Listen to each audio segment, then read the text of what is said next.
I'm bald, and I am the lucky recipient of hundreds of hate comments every single month. I post mostly short form content highlighting incredible middle games, complex end games, and ridiculous positions like the one you see before you. Anytime I post a short and it goes viral, I get hundreds of comments of people telling me that the solutions I showed are wrong, and sometimes people get pretty upset. So before we read some of these wonderful comments, let me show you the solution. It's white to play, and there's a forced mate in 5. It starts with this brilliant knight sacrifice, knight f6 check. Notice that f8 is covered, and so is h7. So your two options are to take the knight or to play king h8, which is the inferior move. Why Violet says king h8 isn't mate in 1? That's right, it's mate in 2. We sacrifice the rook, the pawn takes, and it's mate. But obviously pawn takes knight is a better move, and mate is harder to find. It starts with queen g4 check.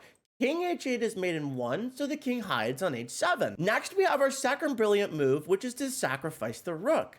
The king takes, which allows us to bring in our final piece, the bishop. Bishop f8 check. The king is now forced to h7, which is mate in 1. This is the only solution, and luckily, you do not have to take my word for it because the eval bar is conveniently located on screen. Our first brilliant hate comment is from my cat named Ollie. It reads, just move the knight to c3.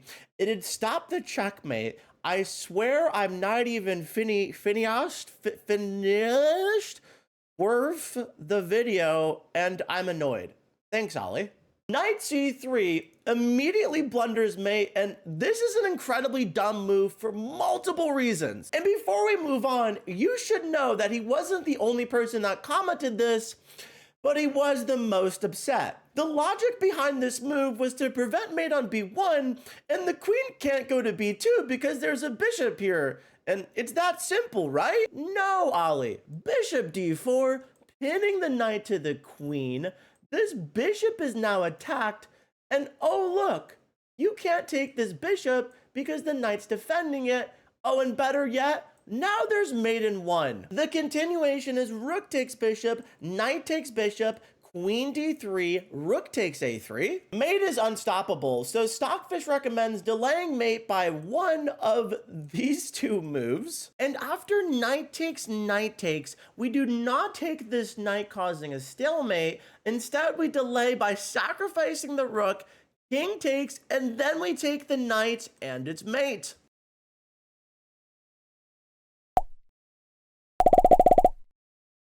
This next comment by my broken body 00 is incredibly ironic, and it reads, queen h1 blocking mate, and if black takes the queen with the rook, then you get a free rook. He adds, if anyone else is too stupid to understand the other solution. Queen h1 actually blunders mate, but ignore the eval because Stockfish doesn't see it yet. But more importantly, our mega big brain commenter who saw the forced mate in 5 on his own thinks that somehow either of these rooks can take this white queen. What? You're probably just as confused as I am when I read this comment, but don't worry, let me explain to you the 100 ELO brain. He thinks black is now forced to play queen b1 check. And even after queen takes, rook takes, king takes, you are literally down a full piece. There's 3 passed pawns. This king is incredibly safe. Your pieces are doing nothing. Your king has no safety, but you have 1 passed pawn, so, I mean, he probably would win it, right? But going back to the original position, queen h1 literally blunders mate after bishop d4 check. White's options are to get mated in 2 with knight c3 or mated in 1 with bishop b2 check, or the best option to really delay mate is to sacrifice the rook. After knight takes rook, there's bishop b4 defending mate. It doesn't matter. Queen c6, then there's this knight check. Oh no, our queen, but actually knights move forward. Queen takes, we take with the knight. Moving this bishop literally anywhere results in mate in 1. King b2 is actually best move, which results in this incredibly savage pawn mate.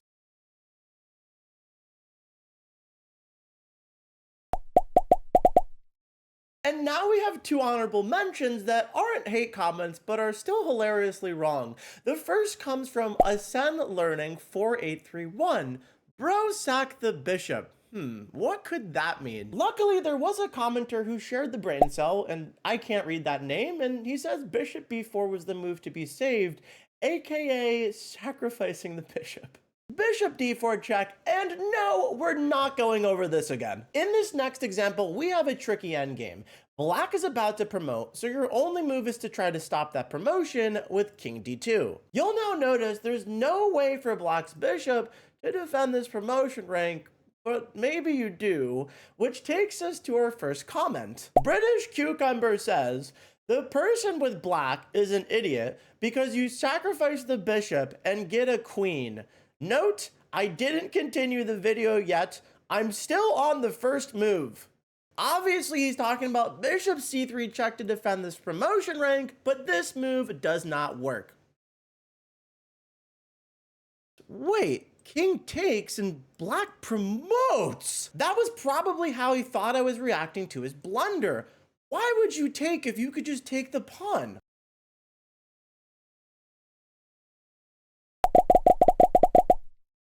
Going back to king d2, we know black cannot play bishop c3 check, and they cannot stop promotion, so their next best option is king f7, and now it is a bit tricky. If you take this pawn, it's a draw, and another problem is you cannot move this rook anywhere along this rank or it gets taken. Which brings us to our next honorable mention.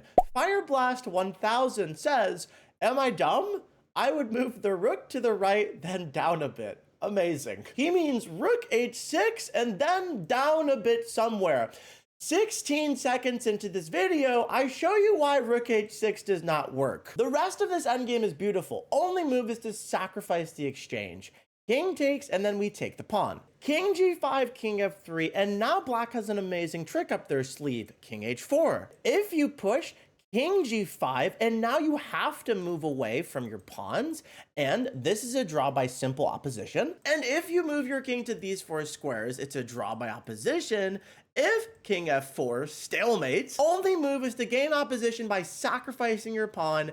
King takes, king g3, GG. This next endgame features an unbelievable win. If you were to immediately push, black pushes e4, and this is just a theoretical draw. So white's only winning move is this amazing deflection bishop sacrifice, bishop a7. 11 seconds into this short, I explain why black cannot simply just take this bishop. And somehow I still get this comment. I cannot even begin to pronounce this name, but it reads, bro is dumb. The black bishop just eat the white bishop. Use your mind. If black bishop eats white bishop, h7. And you know what? Fine. Maybe he thinks that this is a rook. I don't know. But maybe he doesn't and he plays like bishop d4. You just promote with check. Great. The other comment is at the end of the puzzle, but bear with me because this solution is beautiful. So obviously the bishop doesn't take. Bishop a1 only move. And now we chase the bishop. King b1, you can't push or we're just going to take and win the game. So bishop c3 only move. Now we keep the pressure on the bishop with king c2. Bishop goes back to a1, and what now? Well, the next brilliant bishop move, bishop d4, insane. Here's what happens if the pawn takes. King d3, critical move. This king is not in time to stop this pawn, and neither is the bishop, GG. And here's what happens if the bishop takes. King d3, if bishop a1, we have the same idea with king e4. And if black pushes, any sane person would take this bishop. The king cannot defend this pawn. If it pushes, you take. It cannot stop your pawn. You're winning. Well, your d3e would like to beg to differ. Move the king to take pawn. Stupid. And now for an honorable mention. This video has no hate comments, but the comments it does have are hilarious. The idea of this video is I say, I know you're smart enough to see Maiden 1, but here's how to get Maiden 289. It starts by sacrificing the rook. The king takes check, and then we sacrifice the rook. And then I sacrifice all my rooks. And that segues me to the commenters that did not see Maiden 1. NZ on top 824 says, actually, that's not M1. Actually, it is. The last comment that vastly spread misinformation about this video is a twofold one, or maybe it's threefold. It's the fact that somehow this is a draw by repetition, threefold repetition, or this is the 50 move rule. No, it's not. Feline Online 523 says, actually, there is a 50 move rule where if you don't move a pawn in 50 moves, it's a draw. Actually, the 50 move rule states that a player can claim a draw in chess if no one moves a pawn or captures a piece for 50 consecutive moves. Last I checked, a rook was being captured every second move.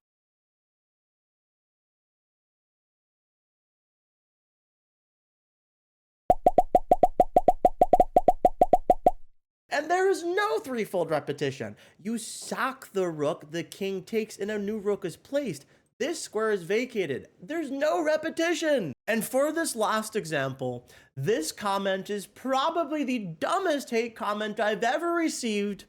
And as a 2000 rated player, it's my favorite. You'll notice that it's the starting position on the board. That's because this video is a skit, and the title literally says, average beginner level game. This short is a skit where I play two characters, one of which is wearing a hoodie backwards, and in the first two moves, he puts the hoodie over his face and blunders mate. It starts with F3, E5, G4, which is famously the fastest way you can get mate in a game. The concept of this video is it features two beginner players who are completely oblivious to the fact that mate's hanging and that they have no idea that they can mate. And so Matt Wardle T1Y comments, Queen H4 mate is sitting there from the second move. You shouldn't be pretending to know anything about chess. Wait, what is this Matt Wardle guy talking about? After Queen A7, H3, Knight A6, A4, Knight H6, C3, Rook G8, Rook A2, Rook B8, Rook A3, D6, E3, there was never a mate with Queen H4, and obviously you could see Stockfish is like barely winning. I know chess, Matt Wardle.